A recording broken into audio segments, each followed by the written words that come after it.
بسم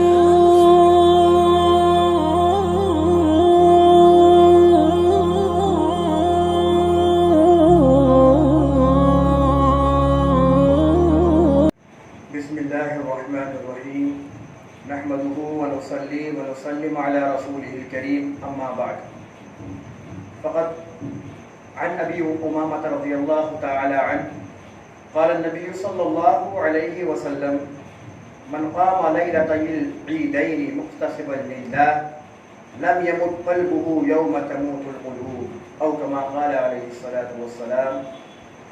مختصراً دو باتیں عرض کرنی ہیں کہ رمضان المبارک کا مہینہ گزر گیا.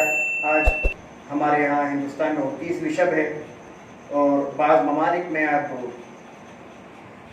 مہینہ مکمل ہو چکا ہے.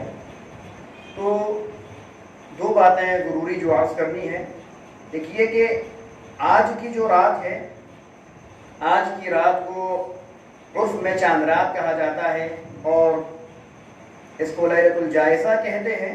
مطلب یہ ہے بدلے کی رات، اللہ تعالیٰ کی طرف سے انعام کی رات. چنانچہ جو ابھی میں نے حدیث شریف پڑھی ہے کہ نبی کریم صلی اللہ علیہ وسلم کا ارشاد ہے کہ جو عیدین کی رات میں عبادت کرے محتسبا للہ، جو عیدین کی رات میں اللہ سے ثواب کی امید لگا کر عبادت کرتا ہے، لم یمت قلبہ، اس کا دل نہیں مرے گا، یوم تموت القلوب، جس دن دل مردہ ہو جائیں گے. تو آج کی رات ہمیں اللہ تعالیٰ سے کی عبادت کرنی ہے ثواب کی نیت رکھتے ہوئے، ایک کام. دوسرا کہ پورے مہینے ہم نے روزہ رکھا ہے، اللہ نے توفیق دی، ہم نے عبادت کی، تراویح پڑھی، اللہ نے توفیق دی. تو عام طور پر دیکھا یہ جاتا ہے کہ ہم آج کی رات جیسے ہی چاند نظر آتا ہے، اعلان ہوتا ہے عید الفطر کا، فوراً مارکیٹیں سجا دی جاتی ہیں اور ہماری گھر کی مستورات اور خود ہم آج کی رات ہمیں مصلی پر ہونا چاہیے.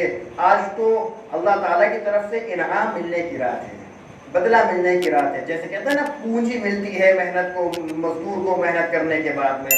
آج وہ رات ہے کہ اللہ تعالیٰ سے انعام لیں، اللہ تعالیٰ سے مانگیں. تو لیکن ہوتا کیا ہے؟ ہوتا یہ ہے کہ آج کی رات بھی ہم لوگ بازار کی زینت بن جاتے ہیں. چاند نظر آ گیا، پوری رات بازار سے چلتے ہیں اور ساری بھیڑ مسجدوں سے نکل کر باہر چلی جاتی ہے. بڑا افسوس کی بات ہے. حالانکہ احادیث اور بھی احادیث ہیں جن میں وارد ہوا ہے کہ عیدین کی رات میں عبادت کرنی چاہیے.